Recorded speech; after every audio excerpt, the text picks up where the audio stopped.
Hey, what's up you guys? Welcome to or welcome back to my channel. Ooh, let's get freaking.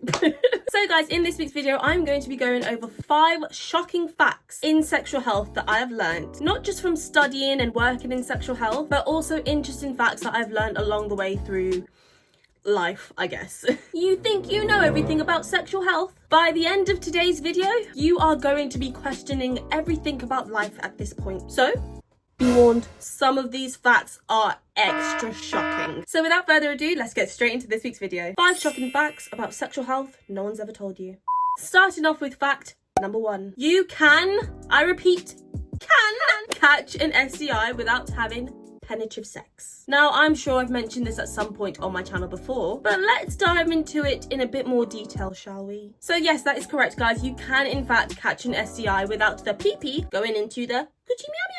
This is because STIs can be passed through things like oral sex, through using unwashed sex toys, and skin-to-skin contact. If you're a little bit confused about the unwashed toys, say for example you've used a sex toy with someone who has chlamydia, then you didn't wash it, then you go and use that same sex toy with someone who doesn't have chlamydia, they're gonna then catch chlamydia without having any sex with that person who had chlamydia.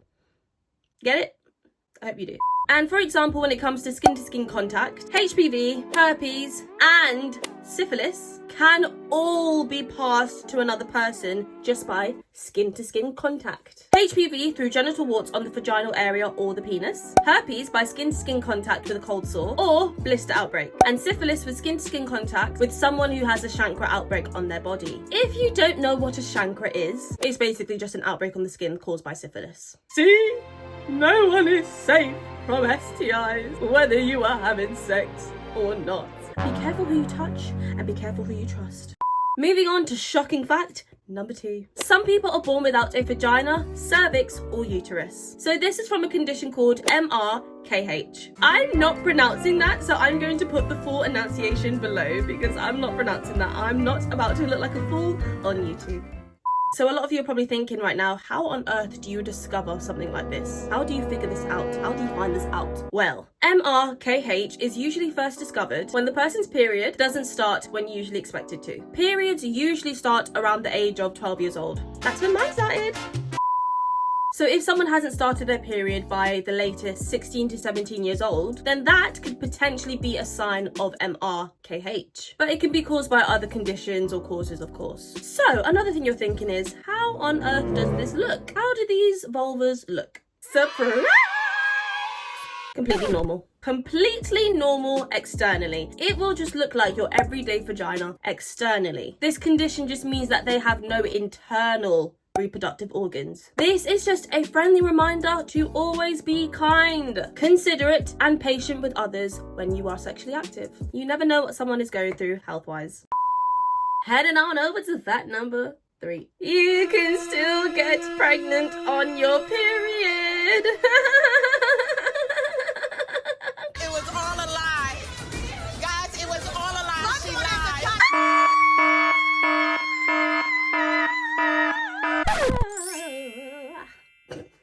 That's right, girlies. That's right, girly pops. You can still get pregnant on your period, on your reds, on your bloods, on your ketchup. Everything you thought you knew about periods is wrong. Okay, I'm being a little bit dramatic. But this is true. Let me tell you why. Sperm can live in the body up to 5 days. 5 days, people. Therefore, if you were to ovulate early, surprise, you may end up with a little bubba in your tummy. This means that those days that you think that you are safe, take extra precaution because you never know when you actually may be ovulating. Ovulating. Why did that sound weird? Ovulating. Ovulating. You never know when you might be ovulating. Ovulating! Why do I keep saying it like that? It's not like there is an exact date, like the 16th of each month, that your body is going to ovulate, is it? It doesn't know that. Your body doesn't have a calendar. It doesn't know. It's just going to ovulate when it feels like it. It's going to be, yes, roughly around the same time every month, but it's not going to be on the exact same date. Ovulation can come earlier or later than you expect it to. So, to avoid a little bubba in your tummy if you don't want one, use protection or contraception to keep you out of this situation. Fact number 4. Semen can trigger allergic reactions in some people. That's right, there are actually people out there who are allergic to semen. That could never be me. I love a good load on my face. Oh my gosh. Digital footprint. Digital footprint. Digital footprint. Okay. This is from a condition called seminal plasma hypersensitivity, and the symptoms for this condition include itching, swelling, and burning after sex. It is a very, very, very rare condition, so I wouldn't be too worried about it. Honestly, at this point, every human is allergic to something. Come on, I've known people to be allergic to water, people allergic to the sun, people allergic to dust and fluff and bees and insects. We're allergic to everything. So I'm really not that surprised that someone out there is allergic to semen. I'm not that surprised. I'm not shocked. I don't want to scare anybody off from being sexually active, but it's always good to be aware of these things, right? Just know that sex should always feel good before, during, and after. It should never ever feel uncomfortable or painful or make you feel itchy or scratchy or burning or whatever. You know your own body better than anybody else. If you know that your body feels a bit off after sex or something doesn't feel right down there, then just know that your body isn't being dramatic or sensitive. It is communicating to you that something is off or something is wrong. Never ever ever ignore the signs that your body is trying to give you. And finishing it off with shocking fact number 5. Your throat, eyes, and butt can all catch STIs too. Yes, that's right, people. All of these other holes can catch STIs just as much as your pee-pee and your coochie meow meow can too. Now, the reason I am mentioning this fact is because not many people know that STIs like chlamydia and gonorrhea can live in other parts of the body like the throat or the anus, not just your genital area. This would be due to having oral or butt sex with someone who has chlamydia or gonorrhea. You don't need to have only penetrative sex to catch an STI. And just a gentle reminder to please keep in mind that oral play and butt play are still sex. It's still forms of sex, hence the term oral sex and anal sex.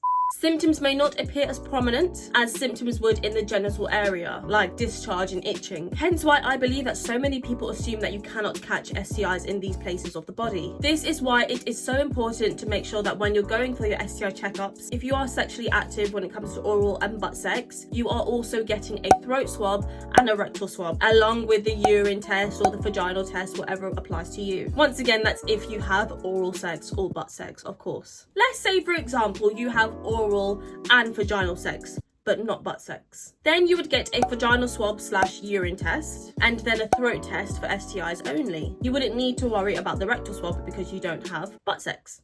So yeah, long story short, make sure that if you are sexually active, then you are getting tested everywhere. All the holes, not just your genitals. Like, could you imagine getting an infection in your eyes just by simply just giving the Glock 1000? You know what I mean? Imagine like and then, I cannot see, I'm legally blind. You know what I mean? Like, I cannot see, I'm legally blind. Anyways, you guys, I really hope you enjoyed this week's video. If you liked it, make sure you like it, of course, and make sure you hit that subscribe button. It helps me so much. It feeds my ego. I'm just kidding. And comment down below if you have learnt anything new today. I will see you guys next week. Thank you for watching. Bye.